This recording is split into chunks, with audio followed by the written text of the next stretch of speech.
Jangan lupa subscribe, like, aktifkan lonceng. Terima kasih. Assalamualaikum warahmatullahi wabarakatuh. Teman-teman YouTube, jumpa lagi dengan Sanguloro Channel bersama Mas Warsito. Oke teman-teman YouTube semuanya, kali ini kita berada di ladang jagung. Kali ini Sanguloro Channel mau membahas dan membagikan bagaimana caranya bertani, terutama nanam jagung. Kali ini mari kita bahas bagaimana kita menanam jagung. Karena kita ada di ladang jagung, kita bahas tanaman jagung aja. Bagaimana kita menanam jagung bisa menghasilkan uang atau bisa menguntungkan agak lebih besar daripada kita tidak tahu sama sekali masalah pertanian. Jadi mungkin kurang pengetahuannya, cara-cara bertani mungkin hasilnya juga kurang. Tapi insya Allah kalau kita memahami masalah cara seluk-beluknya pertanian, seluk-beluknya menanam jagung bagaimana, itu insya Allah hasilnya akan maksimal, hasilnya akan lebih baik. Oke teman-teman YouTube semuanya, kita bertani jagung ini syaratnya kita punya ladang, jadi punya tanah kering. Kalau kita ada tanah becek, tanah sawah itu untuk tani jagung tidak cocok karena jagungnya akan bacek, akan kebanyakan air, akan mati juga. Kita punya ladang yang cukup untuk menanam jagung atau untuk mencari keuntungan dalam rangka menanam jagung. Nah, ladang atau tanah ini sebagai medianya untuk kita bertani jagung. Oleh karena itu, para petani semuanya, teman-teman tani, sebaiknya kita memahami tanah itu bagaimana keadaannya yang akan kita tanami jagung. Maksudnya, tanah itu harus sehat. Pertama, sehat bagaimana? Ya, terutama saya baca-baca artikel itu tanah Indonesia itu 90% adalah tanahnya masam atau orang Jawa bilang potensi asem-asemen. Karena itu kita harus tahu mungkin tanah kita itu termasuk tanah yang masam atau tanah yang netral gitu. Jadi kalau pH-nya di bawah 6,5 itu masam, tapi kalau di atas 7,5 itu basah, juga tidak baik juga. Yang netral adalah pH-nya 7 tanah ini. Oleh karena itu, teman-teman sekalian, untuk mengetahui tanah itu masam atau tidak, kita harus punya tahu pH meter, harus punya pH meter untuk mengecek tanah kita masam atau tidak. Tuh. Yang kedua, tanah itu kalau masalah kesuburan tanah itu bisa kita tambah unsur hara, tambahan atau kita kasih pupuk. Kemudian setelah tanah kita persiapan, penyiangannya juga cukup. Oke, setelah tanahnya kita perhitungkan udah cukup bagus. Kalau memang tanahnya asam-asaman atau tanahnya masam sih juga bisa diatasi, tidak masalah. Nanti ada caranya mengatasi tanah masam. Dan kalau tanah kering begini, kalau sifatnya masam asal tidak terlalu asam, itu juga tidak begitu mengganggu. Beda lagi kalau tanah basah atau tanah becek di sawah. Kita tanam jagung, itu finalnya yang kita perlukan adalah buahnya. Makanya bagaimana kita menanam jagung itu bisa berbuah besar. Syukur-syukur bisa berbuah dua per batang. Oke, kita perhatikan teman-teman bahwa tanaman jagung ini terdiri dari beberapa bagian. Kita harus tahu, para petani semuanya. Yang pertama, yang pokok adalah bagian akar. Nah, bagian akar. Yang kedua, bagian batang. Bagian batang. Yang ketiga, bagian daun. Bagian daun. Yang keempat, bagian bunga. Bagian bunga. Oke. Yang kelima adalah bagian buah. Ya, ini finalnya. Ini yang kita butuhkan untuk para petani jagung. Ini yang kita inginkan. Ini besar atau kecil, bagaimana caranya kita merawat jagung kita. Nah, ini. Jadi jangan asal wah pokoknya daunnya subur, buahnya pasti bagus. Itu belum tentu. Karena salah-salah merawat, salah-salah kita memupuk, salah-salah kita mengasih unsur hara juga ini bisa tidak maksimal buah ini. Oke teman-teman, kita bahas satu persatu dari 5 bagian itu. Pertama adalah bagian akar. Kita bertani jagung, kita harus berupaya bagaimana akar ini lebih banyak atau akar ini bisa banyak daripada manual atau daripada semula. Itu juga kita perlu unsur hara perangsang akar atau unsur hara menambah akar. Nah ini. Yang kedua, akar itu jagung itu akarnya ada dua periode. Periode pertama akar dalam. Akar dalam itu mulai dari kecil sudah tumbuh akar, sudah ada akarnya. Tapi setelah menjelang berbuah, ini ada akar tambahan namanya akar tunggang. Kalau orang Jawa bilang akar tunggang. Kalau bahasa Indonesia akar apa ya? Pokoknya akar tambahan ini yang tumbuh di atas tanah. Jadi biasanya tumbuhnya di atas tanah, nggak di dalam tanah. Setelah itu dia menjulur ke dalam tanah ini. Nah, akar-akar ini juga kita usahakan kalau bisa tertimbun atau kalau bisa ini masuk dalam tanah sehingga menambah jumlah akar yang ada di pangkal pohon ini. Kenapa? Karena tanaman ini yang bagian mencari makanan, yang bagian mencari, kalau manusia mencari rezeki, mencari penghasilan adalah akar ini. Kalau akar ini sedikit, terutama otomatis yang mencari makan juga sedikit. Hasilnya makanannya juga sedikit yang dikirimkan ke batang, ke daun. Jadi nanti dibagi akar, batang, dan daun, dan buah, dan sebagainya itu nanti hasilnya sedikit. Makanya menimbulkan buah itu kecil, daunnya juga kerdil. Biasanya kalau memang sedikit hasilnya dari akar ini. Tapi kalau akarnya banyak, itu juga akan menghasilkan makanan. Penghasilan makanan tanaman ini lebih banyak karena tiap-tiap akar ini menghasilkan makanan dari tanah ini, menyerap unsur hara dari tanah ini. Gitu. Jadi yang menentukan buah kita besar atau kecil adalah akar ini. Hasilnya bagaimana? Hasilnya banyak apa sedikit akar ini. Gitu. Makanya kita akar ini kita perhatikan supaya bagaimana akar ini banyak. Jadi bagaimana caranya akar ini bisa banyak, bisa menunjang penghasilan jagung, penghasilan pohon ini nanti besar. Tuh. Jadi kita harus perhatikan, kita berikan unsur hara fosfat. Fosfat adalah untuk merangsang akar antara lain bagiannya. Ini bisa, kalau fosfat itu apa ya? Kalau dalam pupuk itu SP36. P itu fosfat. Ini akan merangsang akar ini lebih banyak. Jadi awal-awalnya kita kasih pupuk fosfat. Kalau memang di dalam pupuk tabur itu kurang, biasanya kan kalau pupuk NPK seperti Poska dan sebagainya itu kan fosfatnya cuma terbatas sekian. Tapi kita bisa beri tambahan, kita semprot.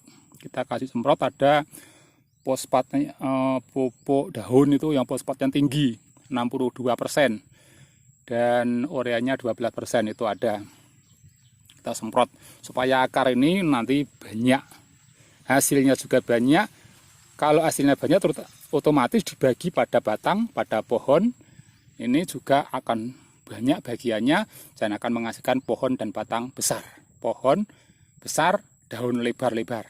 Itu hasil dari akar ini. Yang kedua, batang. Batang ini juga harus besar dan harus kuat. Batang ini harus besar dan harus kuat.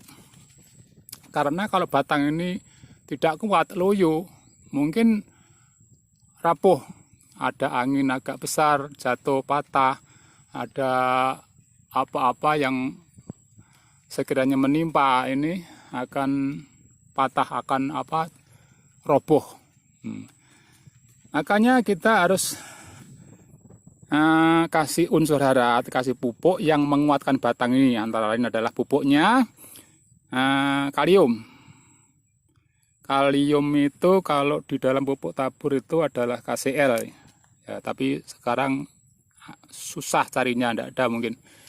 Kita juga bisa kasih pupuk tambahan semprot yang mengandung kaliumnya tinggi untuk menguatkan batang ini. Tapi kalau awal-awal pertumbuhan, masa vegetatif, masa pertumbuhannya, itu juga tidak begitu penting sih. Kalau nanti pentingnya kalau sudah menjelang buah itu harus perlu sekali dikasih pupuk penguat batang atau pupuk kalium supaya bisa menahan buah yang besar, daun yang lebar, batang yang tinggi. Itu harus ada kekuatan. Makanya petani kita seringkali mupuk asal aja, kita beri urea aja, kita beri nitrogen aja, akhirnya pohonnya rapuh, buahnya kurang baik, buahnya kurang berbobot dan sebagainya. Jadi kita dalam memupuk tanaman itu ada bagaimana kebutuhan tanaman itu kita bisa mencukupinya semaksimal mungkin. Yang kedua adalah yang ketiga adalah daun. Daun yang lebar-lebar. Ini daun ini fungsinya kalau batang ini untuk menyangga daun, menyangga buah, menyangga bunga dan sebagainya. Kalau daun ini fungsinya sebagai warung, sebagai dapur yang akan masak hasil makanan tumbuhan itu yang dihasilkan dari akar. Dikirim ke atas ke daun ini, dimasak melalui sinar matahari, namanya asimilasi.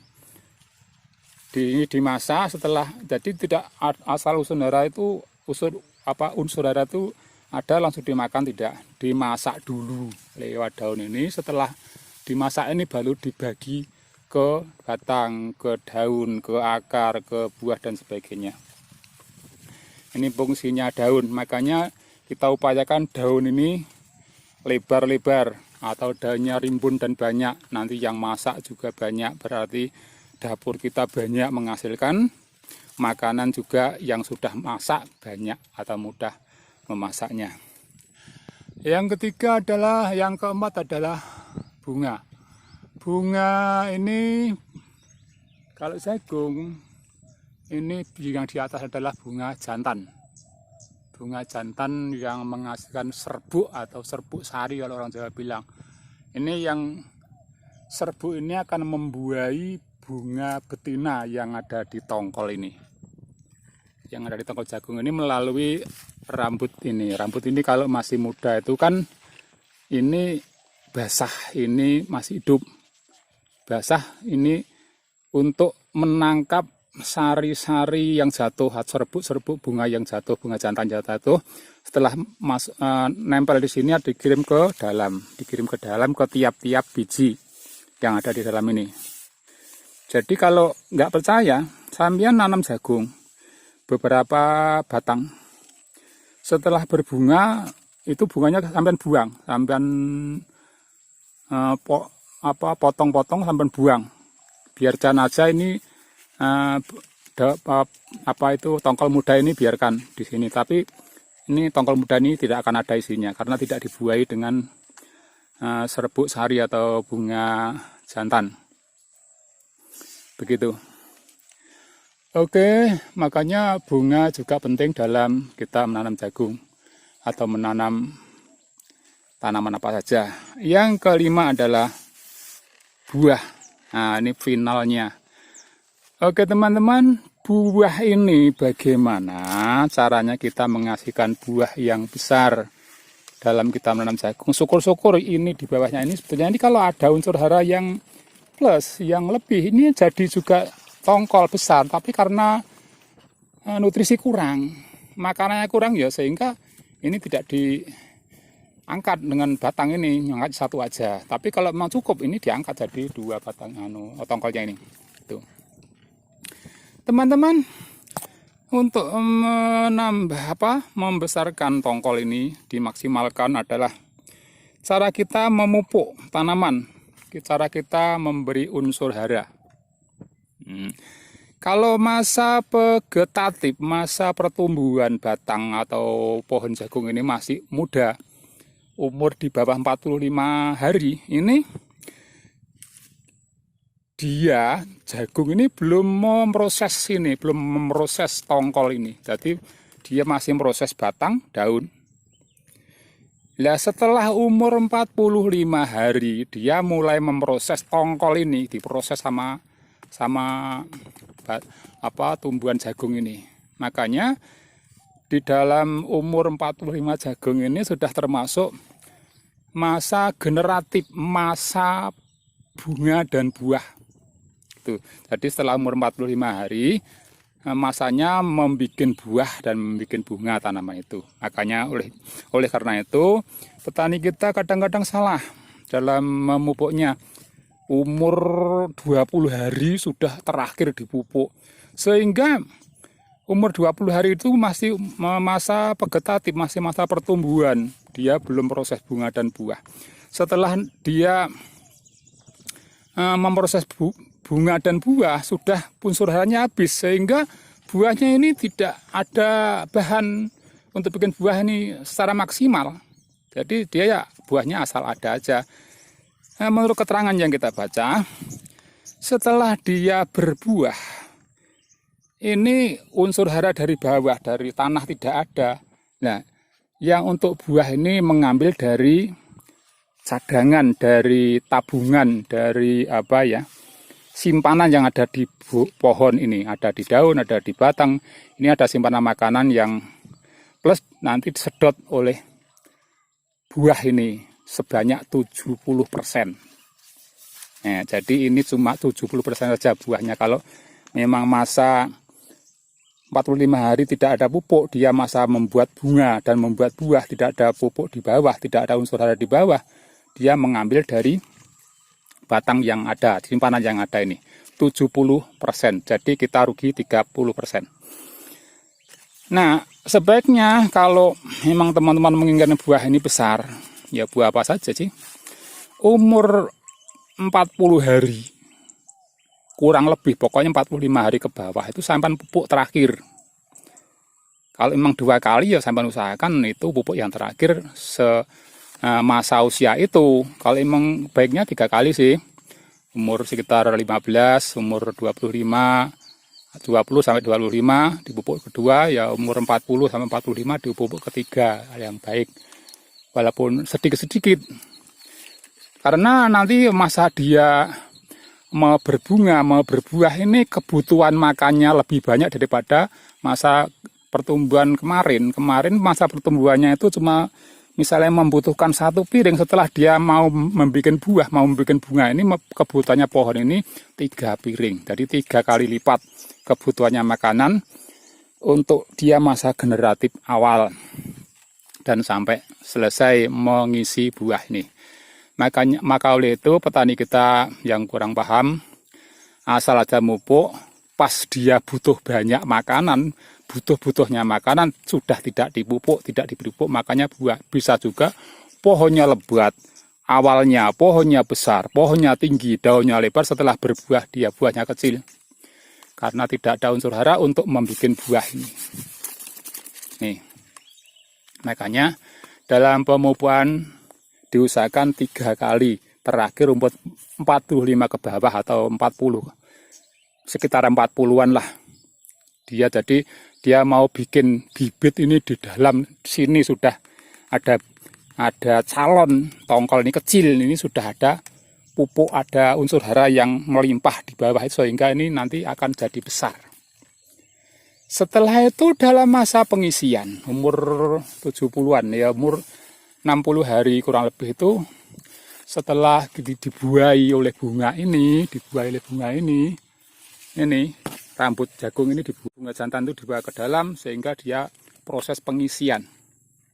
Nah, ngisi buah ini juga perlu unsur hara lebih banyak. Jadi akarnya banyak, tapi unsur haranya tidak ada pupuknya, ya mungkin ya kurang hasilnya. Nah, setelah ini membuat biji, jadi awalnya umur 45 hari itu dia bikin calon tongkol ini, berarti belum ada isinya. Setelah dia dibuahi, itu baru mulai mengisi biji-biji di dalam ini. Nah, ini juga perlu pupuk. Makanya sebaiknya teman-teman semuanya, kalau ingin isinya maksimal, kalau pupuk tabur terakhir itu umur 40 atau 45 hari, ini kita tambah dengan semprot, dengan pupuk daun semprot. Yang unsur haranya usahakan kalium dan fosfat. Kita cari pupuk daun yang mengandung atau yang kandungannya itu adalah kalium dan fosfat, ada di toko pertanian ada. Jadi kita semprotkan dengan dosis minimal 4 sendok 1 tank. Kita semprot seminggu sekali, atau kalau bisa, kalau ada waktu 5 hari sekali. Nanti ini akan lebih maksimal untuk mengisi buah ini, akan maksimal. Bagaimana kita bisa menghasilkan buah jagung ini lebih besar, itulah cara saya. Jadi cara saya seperti itu. Jadi pupuk kita 3 kali, jangan lupa ditambah pupuk daun atau kita semprot. Bisa itu pupuk daun yang unsur haranya, kalau awal-awalnya usahakan pupuk daun yang unsur haranya adalah fosfatnya tinggi, kaliumnya tidak ada,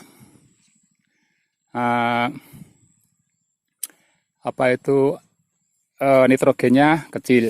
Nah, ini untuk membesarkan batang, memperbanyak akar, melebarkan daun, itu dengan fosfat.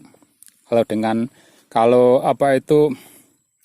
nitrogen dari pupuk tabur kan sudah banyak. So, untuk mengisi volume daun ini, untuk volume batang ini.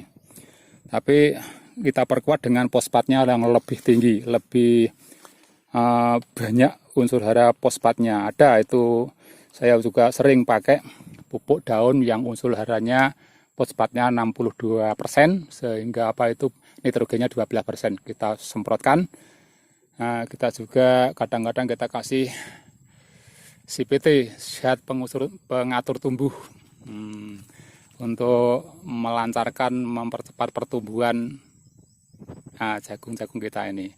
Makanya oleh itu teman-teman, tadi sudah saya terangkan bahwa kalau memang pas ini butuh proses bikin buah dan bunga, masa generatif umur 45 hari, tidak ada unsur hara yang kita taburkan, tidak kita bantu, ini akan mengambil dari simpanan-simpanan yang ada di batang, ada di daun, ada di pohon ini sebanyak 70%, sehingga ya tidak maksimal buahnya.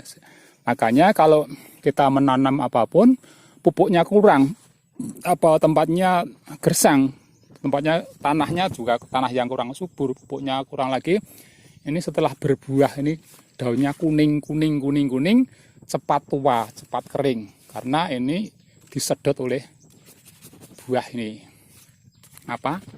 Nutrisinya yang ada di daun, ada di batang ini disedot oleh buah ini, karena dari bawah tidak ada, gitu. Makanya bisa kita masuk akal bahwa itulah proses tanaman memproses atau membuat buah atau memproses buah di dalam tubuh tanaman itu sendiri. Oke teman-teman, itulah setahu saya, sepengetahuan saya, sebatas itu. Mungkin ada juga yang masih ketinggalan, yang lupa saya sampaikan, lain waktu kita sampaikan lagi. Semoga teman-teman sukses dalam bertani, bisa memahami apa-apa yang kita diperlukan oleh tanaman kita, apa-apa yang Oke, sebelum kita tutup, kita tambah teman-teman, tanaman jagung kita ini akan rugi fatal apabila diserang bule. Oleh karena itu, kita sarankan pada teman-teman, kita kalau tanam jagung harus memakai obat anti bule. Ada itu, saya sudah berkali. Dulu saya belum tahu itu pernah diserang bule sekali saja. Saya sudah rugi. Setelah itu saya belajar, kita cari apa obat penangkal bule itu. Ternyata saya ketemukan. Saya pakai itu sampai sekarang tidak pernah saya kena bule, paling ada ya 1-2. Ternyata jagung kita yang periode ini yang di lahan di sana bukan di sini itu kiri kanannya seperti habis diserang bule, tapi punya saya cuma ada 1-2 wajar. Ada itu yang kita aplikasikan, kita campurkan sebelum kita tanam, sebelum kita ulur besok itu kita tanam, malamnya kita campur dengan obat bule itu ya, karena itu adalah seperti krim, itu kita encerkan dengan air, kita campurkan ke benih kita, benih jagung kita. Setelah itu kita isiskan, kita keringkan biar asat, biar nempel di jagung itu semalaman. Setelah esok kita masukkan ke wadah, lalu kita bawa ke ladang, kita tanam, insya Allah aman dari bulai. Gitu teman-teman, semoga bermanfaat. Ada kekurangan banyak, aku mohon maaf dari Sang Ultra Channel. Akhirul kalam, billahi taufiq wal hidayah. Wassalamualaikum warahmatullahi wabarakatuh.